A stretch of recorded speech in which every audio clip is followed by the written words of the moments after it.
Tonight on NewsWatch 12 at 6, over $2 million in unaccounted funds is now under investigation by the Curry County Board of Commissioners. A timeline of the finances and what the finance director has to say. And as Jacksonville is named one of the most Firewise communities in the state, I looked into what that means for its residents. And tracking snowy roads into your Valentine's Day morning in our higher elevations, we'll have a look at when this winter storm will finally move out coming up. Live, local, late breaking. This is NewsWatch 12 at 6. Curry County Board of Commissioners is investigating why over $2 million is currently unaccounted for. Thank you for joining us for NewsWatch 12 at 6. I'm Rocky Walker. And I'm Samantha Cadera. NewsWatch 12's Damian Alvarado looked into the issue and what county leaders are doing to address it. Is a nightmare of a situation. I am looking for the end. Curry County's finance director and treasurer spent their last day of 2024 and the last month backtracking 4 years of spending. The missing funds started to be unaccounted for in 2021. County Commissioner Jay Trost said that in 2021, 2 payments of $2.2 million went to the treasurer's department, but it was only journaled once. Due to the prior treasurer and the prior finance director and there being over 2 years of unreconcilable, untraceable, there are receipts of deposits that we cannot account for. We had to work with our auditor. There were dozens of transactions that were not accounted for that we had to write off. The former Curry County treasurer submitted their final reports in March of 2024.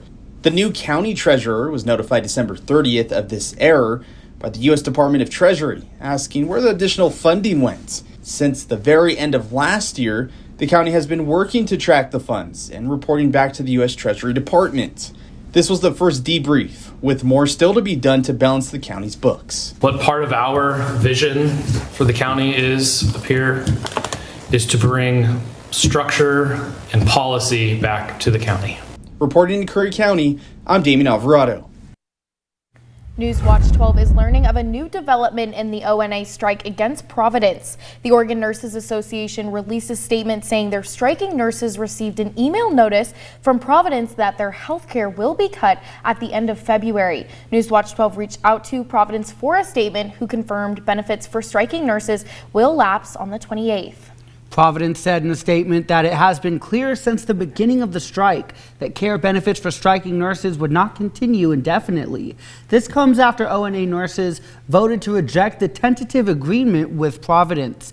A closer look at the strike is on our website, kdrv.com. And turning now to Storm Tracker 12 Chief Meteorologist Matt Hoffman to see what we can expect for our commutes home. Yes, we're still seeing quite a bit of rain and snow impacting the region, and it's going to stay pretty active even through the overnight hours as well. Right now, just mainly rain in the lower elevations, but snow impacting travel up in our higher terrain. We've been seeing some steady snow in the Mount Shasta area. Winter storm warnings remain in place down in Siskiyou County above about 3,000 feet until 4 a.m. tomorrow, and then along the Cascades in Siskiyou is a winter weather advisory through 9 a.m. tomorrow. Let's take a look at the satellite and radar imagery. Pretty expansive rain and higher elevation snow. Now that we're past sunset, snow levels are lowering and they'll likely settle between about 3,000 to 4,000 feet in the region overnight. Roads are getting more snow covered up towards Diamond Lake now, also Willamette Pass. Roads have stayed snow covered throughout the day through 140 at Lake of the Woods. Take a look at Siskiyou Summit. Just some wet roads right now, but I do expect some snow accumulation overnight tonight. Roads could be a little bit slippery heading over the pass and snowy into tomorrow morning. And then down in Siskiyou County, still looks pretty good along I-5 in the Mount Shasta area, but roads completely snow covered at Snowman Summit. And then taking a look at the east side, snow starting to have more of an impact on travel along 140 at Bly Mountain Pass, also up towards the junction with Oregon 138 at 97. And we will see eventually some snow impacting Klamath Falls. Right now, just looking at wet roads. This is the storm system that's brought all this active weather today, and it will continue to impact us for your Valentine's Day. Tonight, rain, higher elevation snow, down about 38 in Medford, 28 in Klamath Falls. And then for tomorrow on your Valentine's Day, more rain and higher elevation snow showers, but it does look like we'll dry out just in time for those Valentine's Day dinners tomorrow evening. A closer look at tomorrow's forecast and what to expect for the weekend coming up. Matt, thank you. And as it gets cold tonight, the warming shelter in Wairika is opening.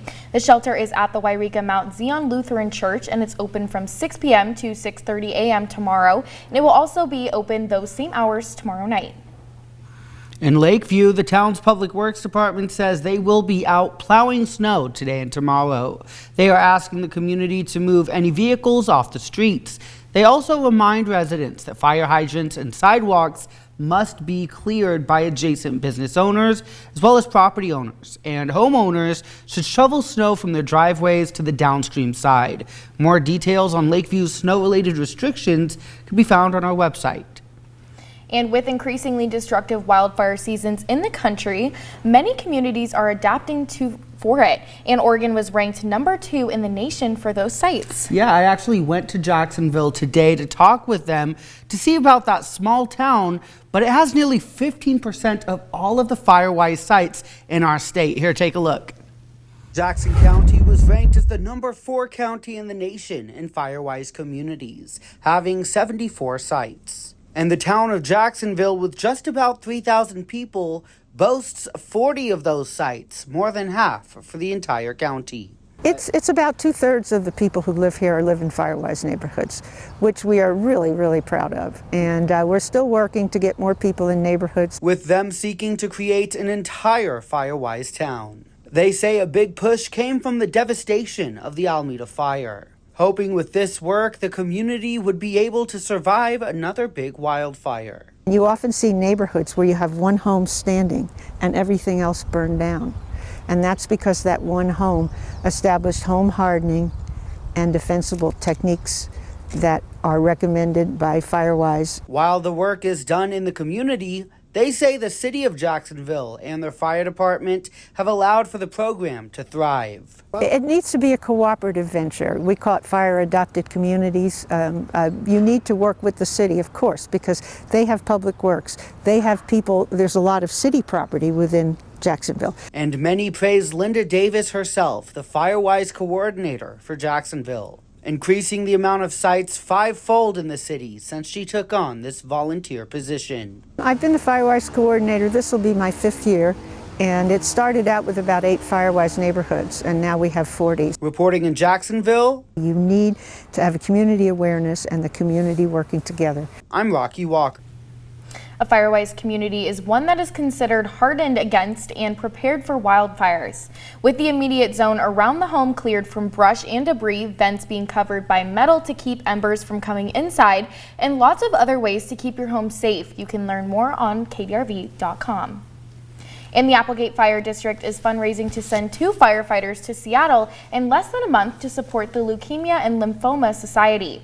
The firefighters climbed the tallest building in the city, the Columbia Center, in full gear to support people battling blood cancer. Last year, NewsWatch 12 spoke to an Applegate firefighter who took part in the 69 flight benefit. And I think what it really says about our department and our members that are climbing is, we're here to do anything. We can get called at any time of the day, any time of night, whenever. We need to be able to be ready. Last year, the Seattle Stair Climb raised over $2 million to go to blood cancer research. And continuing coverage of the collapse of the North Medford High School gym roof, all the trophies that were inside the gym have been recovered after the collapse. The principal of North Medford told us what was saved from the rubble will live on as a piece of history after they rebuild. And it really is a 100-year history. Even though the 100 years didn't happen in this building, 100 years worth of history is inside that building. We have saved the trophies, we've saved a lot of the memorabilia, hope to save more, but I expect once we finish with the rebuild, the remodel, you will see a lot of that old history in the new site when it's completed. Many of the school's athletics are practicing and playing at other locations, including Rogex, Oakdale Middle School, and South Medford High School. Speaking of sports, softball season just started, and a newcomer for the Powerhouse Raiders is already making a name for herself. So let's go ahead and meet our Amateur Athlete of the Week, Ayla Davies. Ayla Davies is a freshman from Burns, Oregon. She's only been on campus in Ashland for 5 months, but is already making a name for herself in the NAIA. Davies, the reigning Cascade Conference Pitcher of the Week, is absolutely shoving on the mound this year. I've always had a calm presence, but I think it's definitely developed as I've gotten older and as I've, faced tricky situations and tough games. In 6 appearances, the calm, cool, collected Davies has pitched 22 innings, struck out 24 batters, and has only given up 12 hits and 1 earned run. Davies says there's a lot of difference between softball at the high school and college levels. One of those differences is how much time she gets to spend with her teammates. Those teammates are who she credits for her success. I have such a strong defense behind me, so when they get what would be a hit anywhere else, our defense is strong enough they can turn it into an out. Davies is excited for the chance to compete for the NAIA World Series title. She told me early on in her recruiting process, she knew that SOU was a school for her. Yeah, coming on my first visit, I knew I was going here. The program was so amazing, and then just seeing how close-knit the team was, how much of a family it was, I was like, I want that for myself. And Davies and the Raiders, they are traveling to Oklahoma next weekend. They have a tough set of games for the NAIA Softball Invitational. They're going to be taking on the 18th, 8th, 3rd, and 2nd ranked teams in the nation. So it's going to be fun to follow that, see how Davies does against that level of competition. Looking fun. Wow, how fun is that? And NewsWatch 12's Wake Up and Win returns next week, where you have the chance to enter and win a family 4-pack of tickets to the NewsWatch 12 Sportsman's and Outdoor Recreation Show, plus an exclusive picture opportunity with the wild wolves of Yellowstone. All you have to do is watch NewsWatch 12 this morning between 6:45 and 7 a.m. to spot the daily code word and enter it in on our website. One winner will be selected each day through Friday.